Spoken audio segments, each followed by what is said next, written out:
My friends, if you listen with genuine and sustained attentiveness to the quiet movements of your own soul, you will begin to notice something that most people move through their entire lives without ever fully recognizing or honestly examining. Attraction is never a random spark between two wandering bodies finding each other by accident in the vast and indifferent landscape of human experience. It is a dialogue, a deep, largely unconscious, and extraordinarily precise dialogue between two interior worlds, two ancient psychological histories, two shadows attempting with considerable urgency to resolve what neither could complete alone. And when we speak of the empath in this conversation, we are speaking of someone who has moved through most of their lived experience with their psychic skin removed, raw, open, exquisitely and often painfully sensitive to every unseen tremor in the emotional atmosphere surrounding them at any given moment. They are not merely kind or intuitive, the ordinary sense those words are commonly used. They are individuals whose very childhood demanded intuitive survival as a fundamental and non-negotiable condition of their daily well-being and psychological safety. The gift that the world romanticizes in the empath, the depth of sensitivity, the capacity to perceive what others miss entirely, the almost uncanny ability to feel the emotional weather of an entire room upon entering it, was forged not in peace or safety or the quiet confidence of unconditional love. It was forged in psychological fire. It was shaped in environments where reading the emotional states of those around them was not a pleasant skill to be developed at leisure, but an urgent necessity that organized the child's entire nervous system around a single question. What is happening in the atmosphere right now, and what do I need to do to remain safe within it? And the wound that shaped the empath in those earliest years is almost invariably the wound that organizes and quietly governs their relationships in adulthood, often for decades before the connection between the two is consciously recognized and honestly confronted. Because the empath does not fall in love with people in the simple and uncomplicated way that phrase is commonly understood, they fall into resonance with unresolved patterns. What they call intuition is very frequently memory, the nervous system recognizing a familiar emotional signature before the conscious mind has processed enough information to form an independent opinion. What they experience as chemistry is very often repetition, the psyche encountering something that feels known precisely because it replicates with painful accuracy the emotional territory that was known first. And what the empath interprets as destiny, that quality of felt inevitability that can accompany the earliest stages of a relationship with a narcissistic personality, is most fundamentally the unconscious attempting one more time to repair something that was fractured long before this particular relationship began. This is why the empath finds themselves drawn with such consistency across relationship after relationship, and sometimes across the better part of a lifetime, to the narcissist. Not because the narcissist is genuinely powerful in any deep or lasting sense, but because the narcissist embodies, with a striking and unconsciously recognized accuracy, the emotional environment the empath once had to navigate in order to survive. The ego will protest this understanding with considerable force when it first arrives. It will generate alternative explanations that are considerably more comfortable. But the unconscious does not lie. It does not flatter.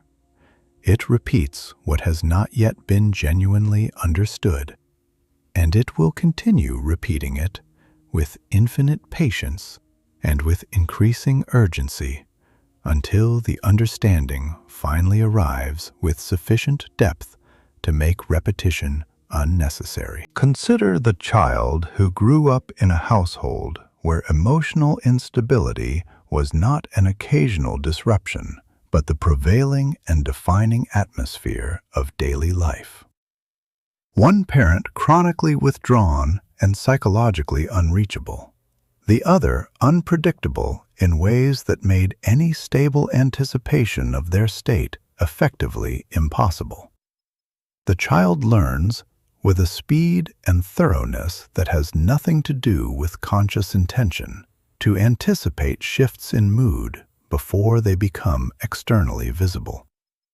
Their nervous system becomes a finely calibrated and extraordinarily sensitive instrument for detecting the earliest possible signs of danger in micro-expressions that pass across a face in fractions of a second, in the particular quality of prolonged silences that carry a specific tension, in subtle alterations of tone that reliably precede more dramatic changes, in the sudden withdrawal of warmth that arrives without warning and without explanation. They learn to soothe. They learn to accommodate. They learn to protect themselves, not through the development of their own interior stability, but through the continuous management of others' emotional states. They learn to fix what was never theirs to fix. And they learn, with a thoroughness that will organize their relational life for decades, to earn affection through sustained emotional labor. To measure their own worth not against any quality that belongs to them independently of their usefulness, but against how much they can provide to those around them at any given moment. This belief crystallizes over years into what I call the core wound, an archetypal fracture in the foundational structure of the psyche, where the child's original and unconditional worth has been gradually replaced by compulsive self-sacrifice as the primary currency of belonging. And the unconscious psyche, faithful to its own organizing principles, with a loyalty that produces enormous suffering until it is finally understood, continues to bring people into that individual's life who reflect and reenact that original wound with sufficient accuracy to keep the unresolved process alive and genuinely seeking completion. The narcissist, with their surface charm and carefully cultivated mystery, their emotional coldness deployed as a form of control, their unacknowledged inner hunger concealed beneath the performance of confidence and grandiosity, is simply the most accurate mirror available for the empath's internalized sense of conditional worth. The most precise external representation of the original emotional environment that first shaped the wound. But neither perceives this clearly at the beginning. Each recognizes the other not through intellectual assessment or conscious choice, but through wound. The empath perceives the narcissist's concealed suffering with a sensitivity that bypasses conscious analysis entirely and feels it as a call, a compulsion so immediate and so familiar in its quality that it registers as recognition rather than as the warning it actually is. The narcissist senses the empath's apparently inexhaustible compassion and feels entitled to draw from it without limit, and without the burden of genuine reciprocity. These are not choices made at the level of conscious intention. They are compulsions arising from the deepest available layers of the psyche, where instinct and memory and archetypal pattern have become so thoroughly interwoven that their separate origins can no longer be distinguished. Leave the number 111 in the comments.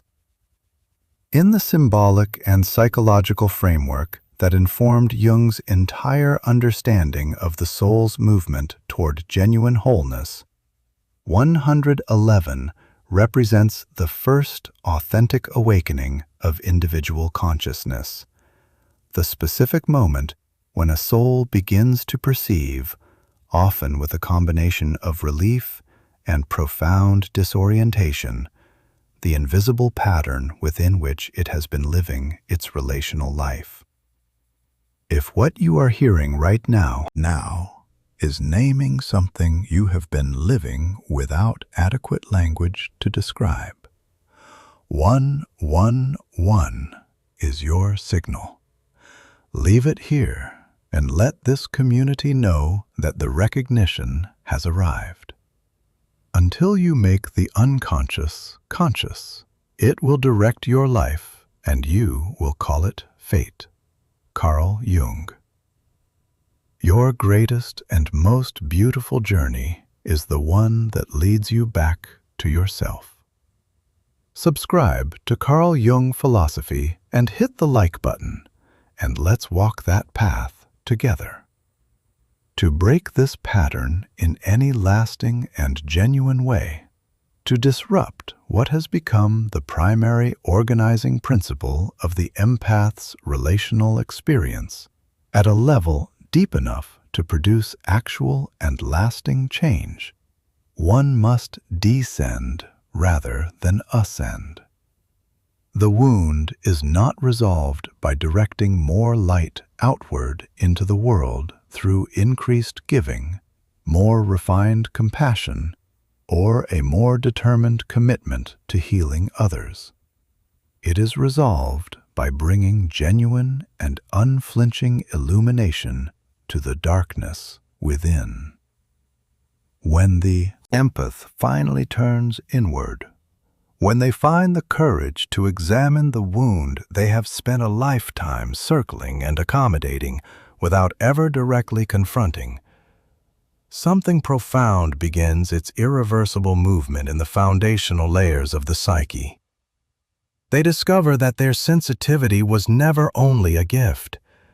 It was simultaneously a shield, a way of maintaining constant and exhausting awareness of the emotional states of others as a form of protection against the unpredictable consequences of those states. They begin to see, with a clarity that can be initially deeply uncomfortable to inhabit, that their compassion frequently masked a fear of abandonment so pervasive and so thoroughly familiar that it had long since become invisible. They recognized that their endless giving was not always the pure and uncomplicated expression of love they believed it to be, that it was rooted, in significant part, in the desperate need to be chosen, to be valued, to be genuinely seen by someone whose seeing felt like it mattered. And in this recognition, the empath confronts the oldest and most persistent presence in their psychological house, the ghost of the child who once concluded, from the only evidence available to them at the time, that they were not enough unless they performed emotionally for the people around them. Healing this wound requires something the empath has rarely been encouraged toward, and even more rarely practiced. Not self-sacrifice, which they have mastered beyond any ordinary measure. Not endless self-analysis, which they have often confused with genuine self-awareness, without fully understanding the profound difference between the two. But authentic self-confrontation, standing in direct and honest relationship with the parts of themselves they have long exiled into the shadow. The part that is profoundly and legitimately exhausted by giving without ever truly receiving. The part that carries a resentment about being endlessly needed that it has never been permitted to voice, because voicing it would threaten the relational arrangements that felt, however inadequately, like the only belonging available. The part that longs, with an intensity it has never been allowed to fully acknowledge, to be cared for rather than to always be the one providing care. The part that is genuinely and rightfully angry. The part that whispers in the honest hours, "I want to be loved without having to earn that love through continuous performance." Jung wrote that the shadow is not evil. It is simply the portion of oneself that has not yet been lived. For the empath, the unlived self is almost consistently the self that chooses freely and without guilt. The self that establishes genuine boundaries and holds them without apology. The self that says no, and does not immediately follow it with an explanation designed to preserve the other person's comfort at the expense of its own integrity. The self that demands authentic reciprocity as a non-negotiable condition of continued relational investment, rather than as a hoped-for gift.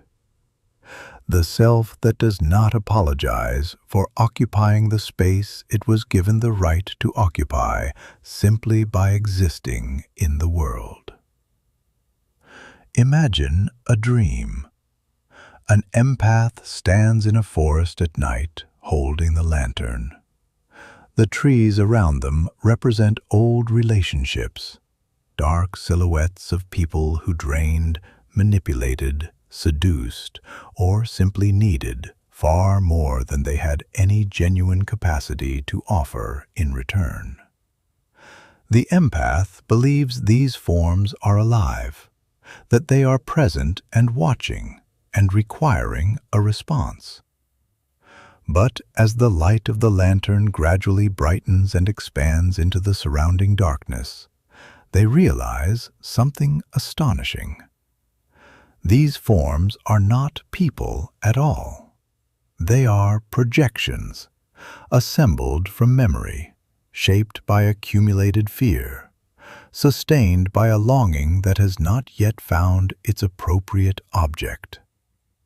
Only one figure in the entire forest is genuinely real: the empath themselves. This is the dream of individuation.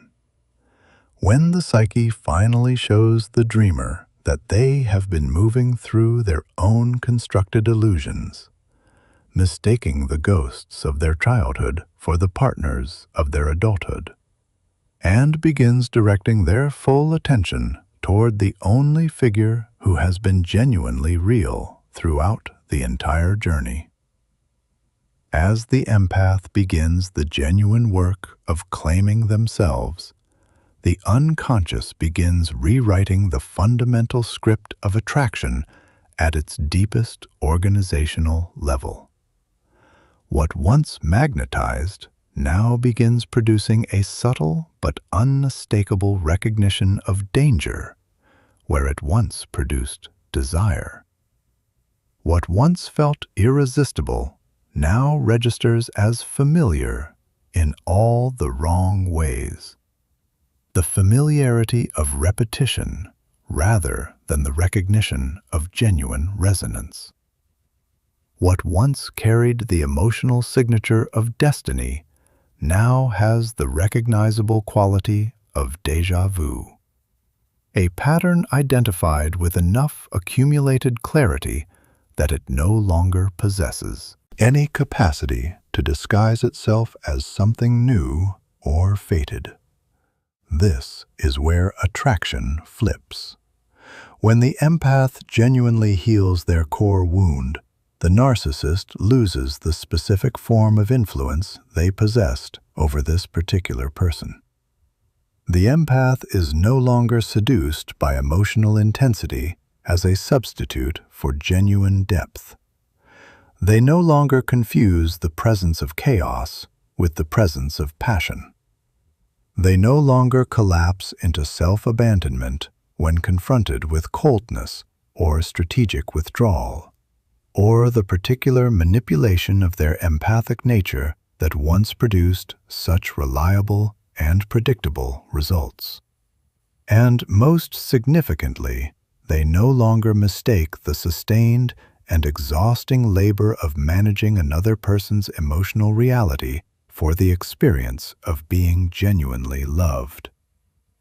The archetypal dance between the empath and the narcissist breaks because one of the two dancers has genuinely and irrevocably stepped outside the choreography.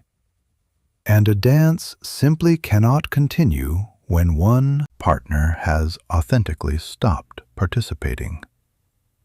What causes this flip at its deepest and most essential level?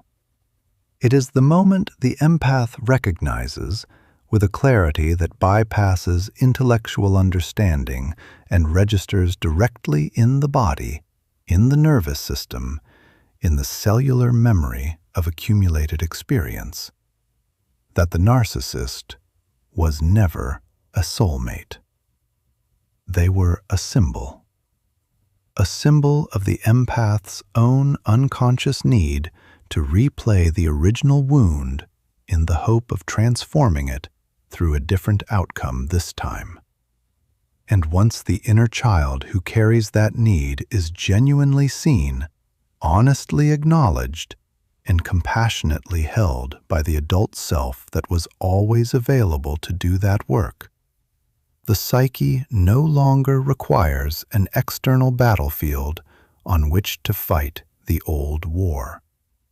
The narcissist becomes irrelevant, not through bitterness or a deliberate decision to stop caring, but through the entirely natural consequence of genuine healing reaching the level where repetition is no longer necessary. The empath's energy changes at a level that precedes and underlies all visible behavior. Their posture shifts in ways they may not immediately notice. Their eyes carry a different and more grounded quality of attention. Their breath reaches deeper into their body without effort. Their intuition, previously consumed with the constant scanning for danger that survival required, sharpens instead in the direction of authentic truth. And this shift is felt by those around them before it is named or articulated by anyone. The narcissist, sensing the withdrawal of what they depended upon, often reacts with confusion that can express itself as sudden rage, as the deployment of previously effective charm, as studied indifference designed to provoke pursuit, or as attempts at reattachment that would previously have produced the desired response, and now produce instead only a quiet and unassailable recognition. There is nothing here that requires my intervention. And in that recognition, arriving without drama and without the need for any announcement, the empath's liberation finds its completion. Leave the number 444 in the comments. In the symbolic language Jung drew from across multiple wisdom traditions and mapped onto his clinical understanding of the deep psyche, 444 represents stable inner foundation, the moment a new and more genuinely authentic sense of self begins crystallizing from the level of unconscious process into something that can actually be inhabited and built upon. If something is beginning to solidify within you right now, that was previously only a vague and restless sense that something essential was missing or misaligned. 444 is your marker. Leave it here. You may ask, what does the healed empath truly look like in the practical reality of their daily life?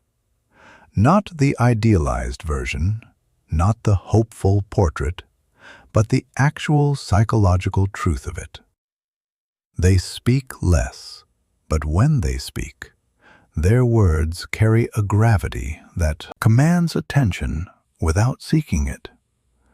They feel deeply, but they no longer drown in the feelings of others as an automatic and uncontrollable process.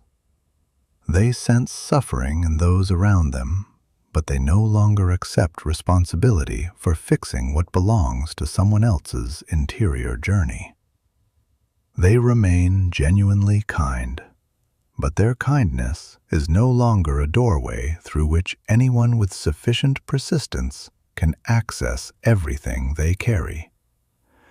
They become soft, but not fragile, firm, but not rigid, open, but not porous. And this balance is not achieved through discipline or willpower or the careful management of emotional responses. It is achieved through integration, the genuine and completed process of bringing together the inner child, the survivor, the shadow, the caregiver, the intuitive, and the wounded part into a single functioning whole.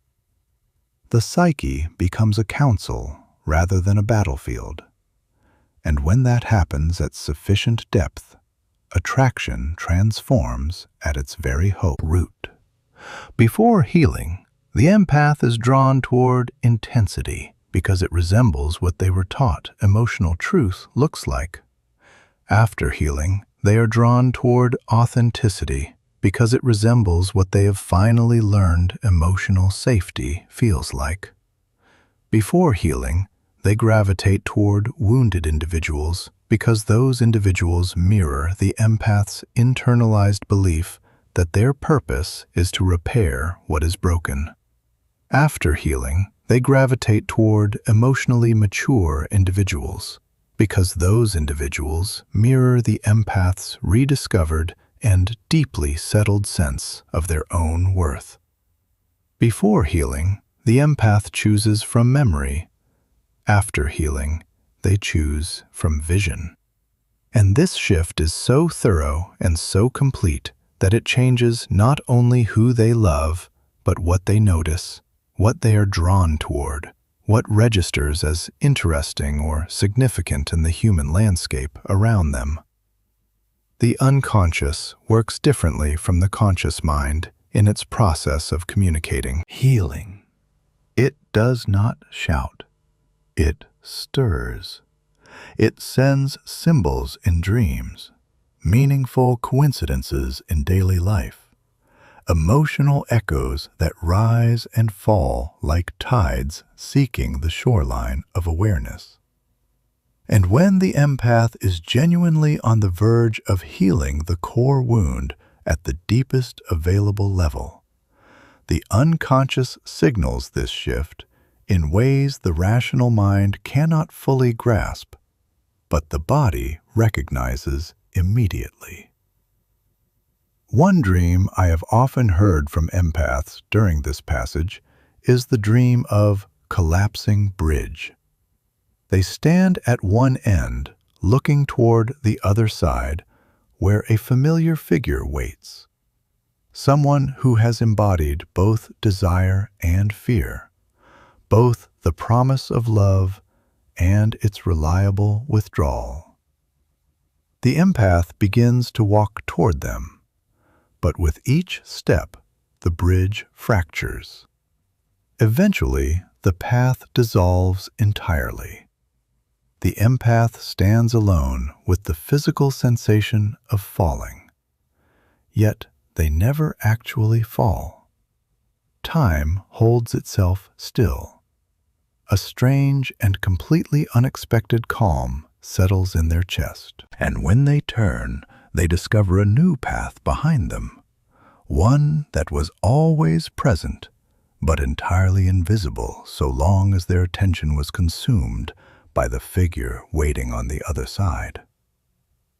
This bridge collapsing is the unconscious withdrawing its structural support for the old bond. It communicates with the precision that only the unconscious possesses. You are finished with this particular lesson.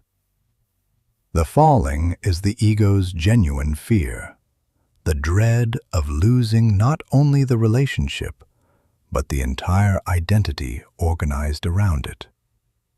And the calm that follows is the true self beginning its emergence, the inner authority the empath never fully knew they possessed, becoming available at precisely the moment when everything the constructed self depended upon for its maintenance has been removed.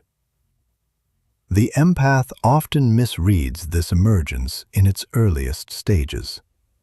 It arrives as a quality of emotional quietness that can feel indistinguishable from numbness, from detachment, regression, rather than advancement. They interpret the absence of familiar turbulence as evidence that something has gone wrong rather than as evidence that something has finally, irreversibly, gone right.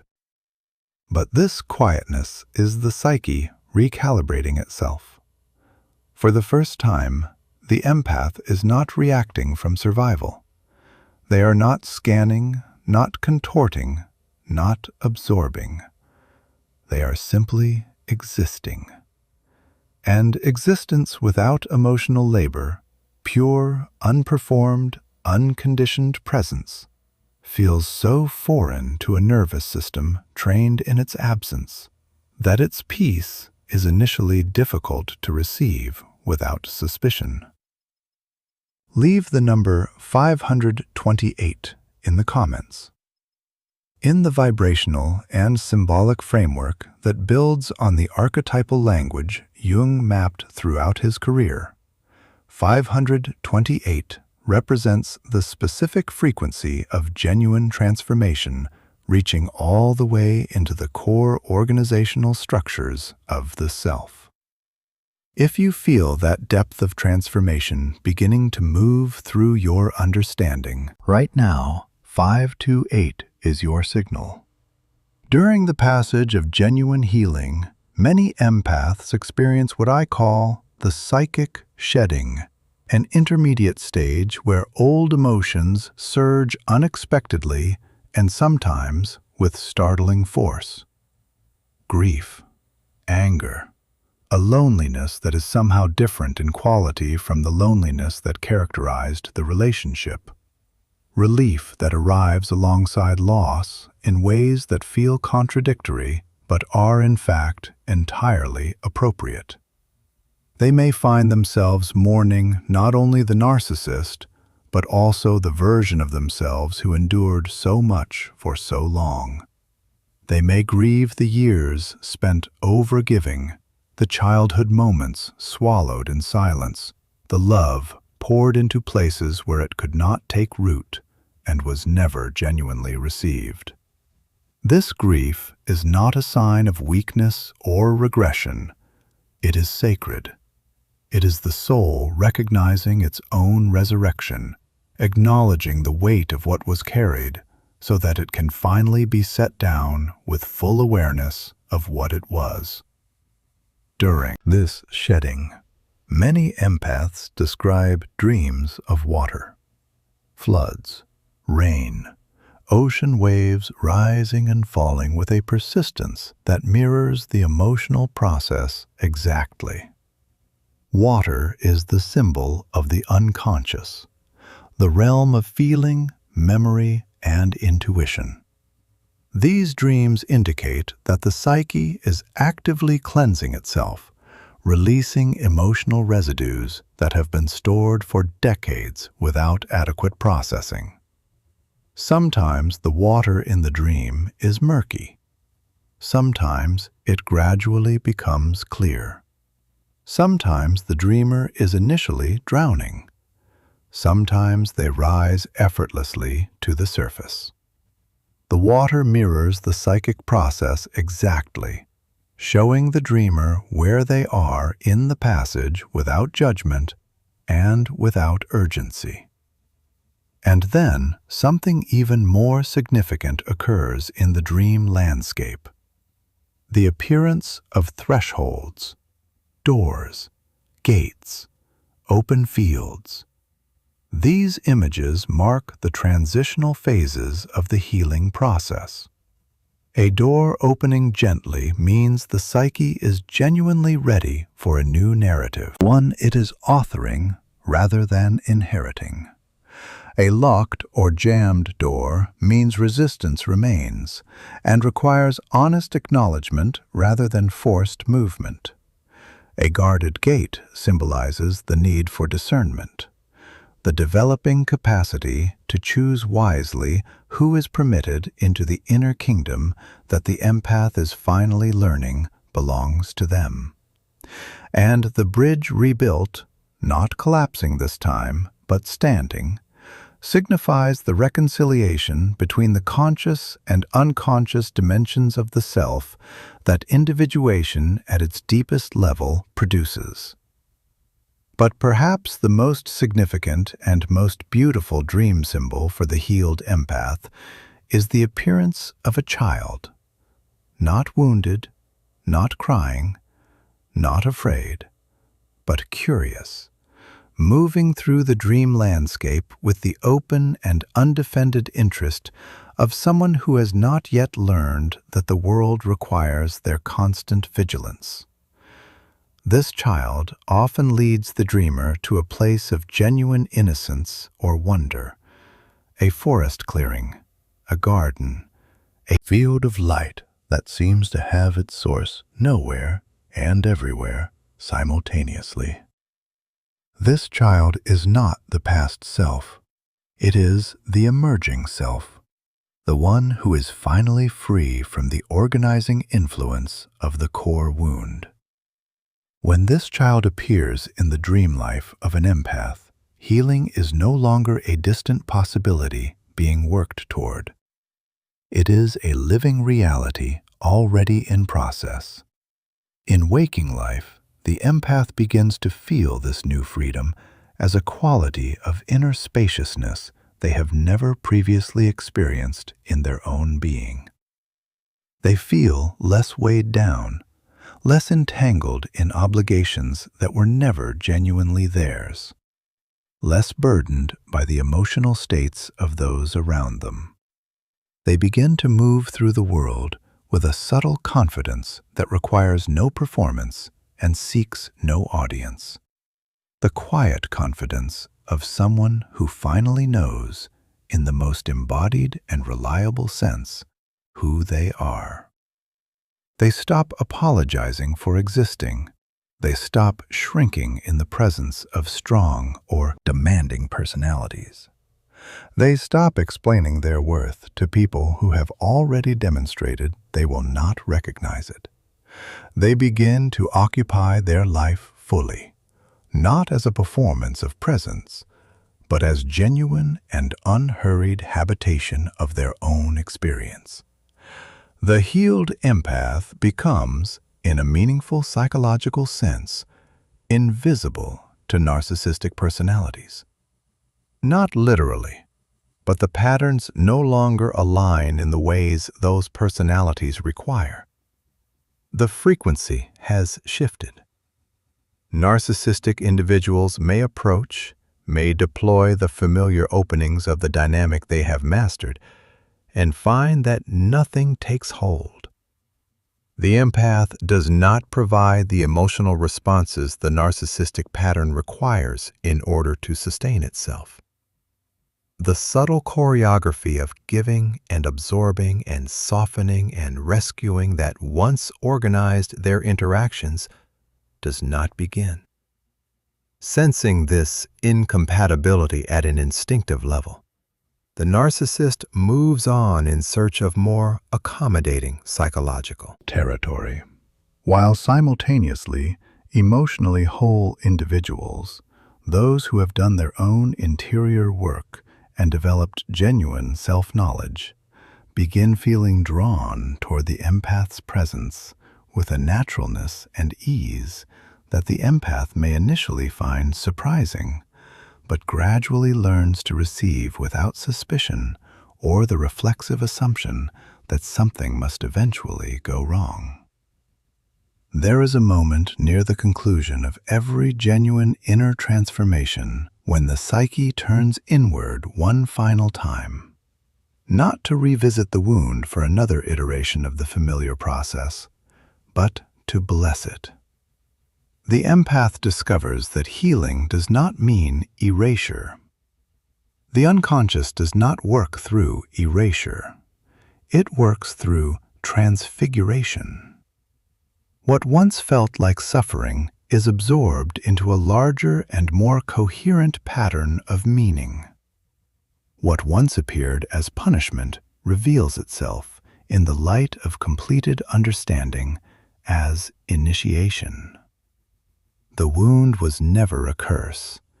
It was an invitation into a quality of self-knowledge that no comfortable life could have provided, into a depth of presence that no easy path could have produced. Let me share a final dream that many empaths describe during the completion of this passage. The empath finds themselves in an ancient temple. The walls are carved with symbols of their past, faces, places, patterns, memories that organized entire chapters of their life. In the center of the temple sits a pool of completely still water. The empath approaches and looks into it, expecting to see their own reflection. But instead, they see the child they once were standing on the other side of the pool. The child smiles, not the performance of a smile, but the genuine expression of recognition. And then, slowly, the reflection shifts. The child grows older, passing through the phases of a life, until the image in the water matches the empath's current self. For the first time, both appear on the surface simultaneously, child and adult, wound and healer, past and irreversible present. Then the water merges the two images, and there is only one face remaining. This is the moment of individuation in its fullest expression, the culmination of the empath's entire interior journey.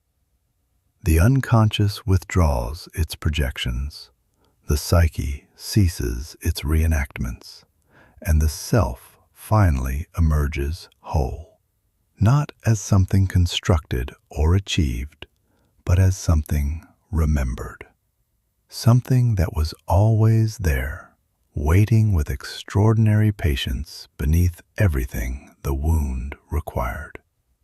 With this completeness, attraction becomes intentional rather than compulsive. Chemistry becomes genuine discernment rather than the unconscious recognition of familiar wounding. Emotional depth becomes a gift the empath can offer from fullness rather than a burden they carry from depletion. Love becomes a meeting of two sovereign selves rather than a reenactment of the original wound in the hope of a different outcome this time. And the empath finally understands, in the most embodied and lasting way available to human consciousness, the true nature of the flip. It was never the world that changed. It was the self.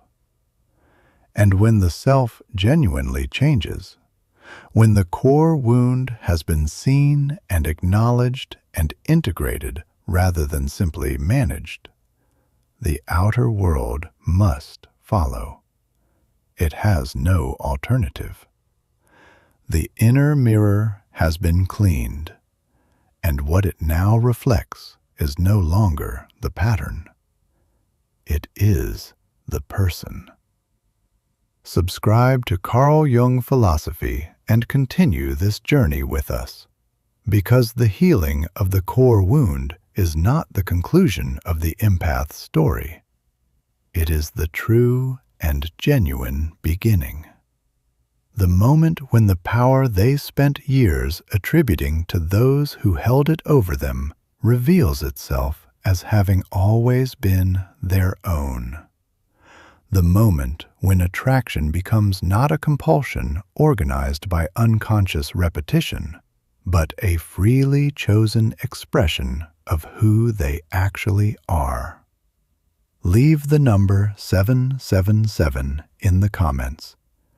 In the symbolic language of quantum consciousness and the deep archetypal framework that informed everything Jung understood about the soul's movement toward wholeness.